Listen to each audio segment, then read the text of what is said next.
အားလုံးမင်္ဂလာပါ UK Matchday ရဲ့ Facebook နဲ့ YouTube Channel ကနေကြိုဆိုပါရစေ Champion ပြည်သက်တွေအားလုံးမင်္ဂလာပါ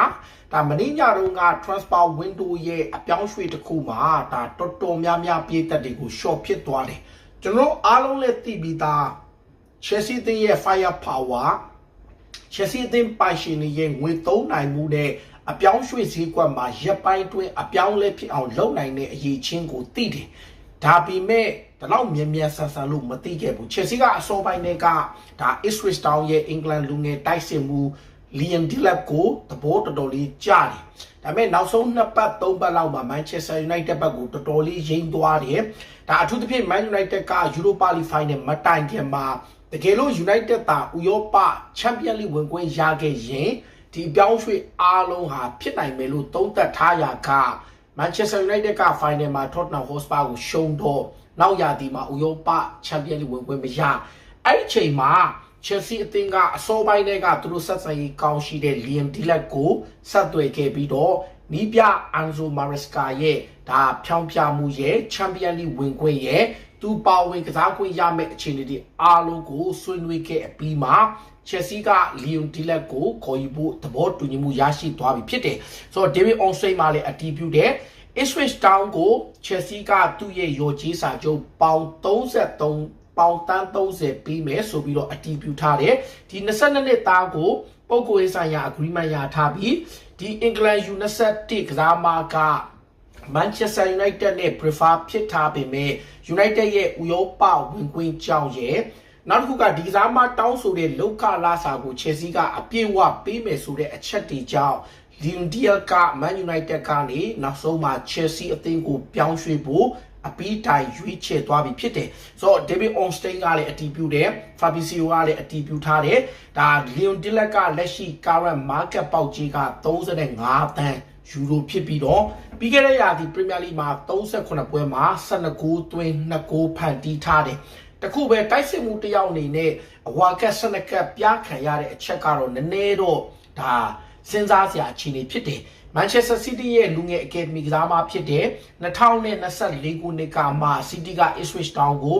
ယူရို18.19.5တန်းနဲ့သူရောင်းခဲ့တာဆိုတော့ဒီကစားမက City အသင်းမှာရှိနေရင်းနဲ့မှာ Stoke City တို့ Preston တို့ Hull City တို့ Ipswich Town တို့အသင်းတွေကိုစက်တိုက်အကားသွားကစားပြီးတော့ဒါ City ကနေပဲမိနစ်ကအပြီးသက် Ipswich Town ကိုပြောင်းတယ်ဆိုတော့ Ipswich Town ကသူ့ကိုဒါ19.85တန်းနဲ့ခေါ်ယူခဲ့ပြီးမှပေါင်တန်း30ယူရို36တန်းပတ်ဝန်းကျင်လောက်နဲ့သူ့ကိုထွက်ခွာခွင့်ပြုသွားပြီဖြစ်တယ်ဆိုတော့ Liam Delap နဲ့ပတ်သက်လို့ရှိရင်ဒီယာဒီမှာသူတိုးတဲ့ပွဲ40ကစားတယ်12ဂိုးသွင်း2ဂိုးဖန်တီးတယ်ဒါ FA Cup မှာ2ပွဲ EFL Cup မှာ1ပွဲဒါ Premier League မှာ38ပွဲကစားပြီးတော့ဒါ12ဂိုးသွင်း2ဂိုးဖန်တီးထားတယ် Liam Delap ကို Chelsea ခေါ်ယူနိုင်မဲ့အဓိကအချက်က Delap ကအခုလက်ရှိမှာသူ့ရဲ့ Ipswich Town မှာတစ်နှစ်ကိုမှတသန်းကျော်ပဲရတယ်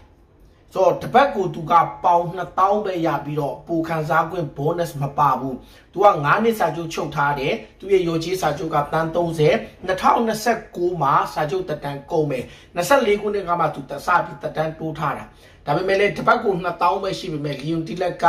Chelsea အသင်းကိုပြောင်းရွှေ့ခွင့်ရရင် Man United ပဲဖြစ် Chelsea ပဲဖြစ်သူပြောင်းမဲ့ club ဟာအနည်းဆုံးပေါင်3,200ကနေ3,000ခွဲထိပေးရမယ်ဆိုတဲ့ wages demand ကိုတောင်းဆိုတဲ့အချိန်မှာEnzo Maresca ရော Chelsea ရောကလက်ခံတဲ့အတွက် Liam Delap က Chelsea အသင်းရဲ့တိုက်စစ်မှုတင်ဖြစ်လာပြီဆိုတော့ဒီနေရာမှာကျွန်တော်တခုပဲပေါ့လေ Chelsea ကစောပိုင်းတုန်းက Hugo Ekitike တို့ဒါ Victor Gyökeres တို့ Benjamin Sesko တို့လူကစားမတွေ Osimhen တို့လူကစားမတွေကိုခေါ်မယ်လို့အတန်ထွက်ပြီးမှနောက်ဆုံး cheaper option ဆိုတော့ Delap အနေနဲ့ quality player ဆိုတာလဲကျွန်တော်လက်ခံတယ်ဒါပေမဲ့ဗျာကျွန်တော်ပြောချင်တာ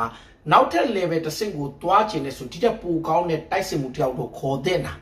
Manchester City ကမှဖြစ်ရင်ခေါ်မယ်ဆိုတဲ့ပုံစံမျိုးတောင်စဉ်းစားရစရာဖြစ်ပြီးတော့ Liam Delap ကအခုသူ့ရဲ့ career ဘဝပွဲပေါင်း120မှာ28ဂိုးသွင်းထားတယ်လိပြိုင်ပွဲတွေမှာဆို109ပွဲမှာ24ဂိုးသွင်းထားတယ်ဆိုတော့အင်္ဂလန်ရဲ့ Under 21တိုက်စစ်မှုကနေဒါတကယ်typical English တိုက်စစ်မှုတယောက်ဖြစ်တယ်ဒါကျွန်တော်ထင်တော့ Jackson နဲ့တိတ်တောင်မကွာဘူး Nicholas Jackson က all-round type player ပိုကောင်းတယ် Liam Delap ကတော့ဘယ်လိုပြောမလဲအပိုးဖိုးပါဖို့ကောင်းတယ်ဒါပေမဲ့လည်း Chelsea အနေနဲ့အားလုံးကို surprise လုပ်ပြီးတော့Delap ကိုရအောင်ခေါ်ယူခဲ့ပြီးတော့အခုလက်ရှိမှာပြောင်းရွှေ့ချေ ပေါင်တန်း30ရော်ကြီးစာချုပ်နဲ့တစ်ပတ်သိန်းခွဲထိရှိတဲ့လောက်ခလာစာရဲ့အန်ဇိုမာရက်စကာရဲ့ဖြောင်းပြမှုတွေအားလုံးနဲ့ Man United ကိုကြော်ပြီးတော့ Ipswich Town တိုက်စစ်မှုက Chelsea ကိုရွေးချယ်ခဲ့တာဖြစ်ပါတယ်အားလုံးကျေးဇူးတင်ပါတယ်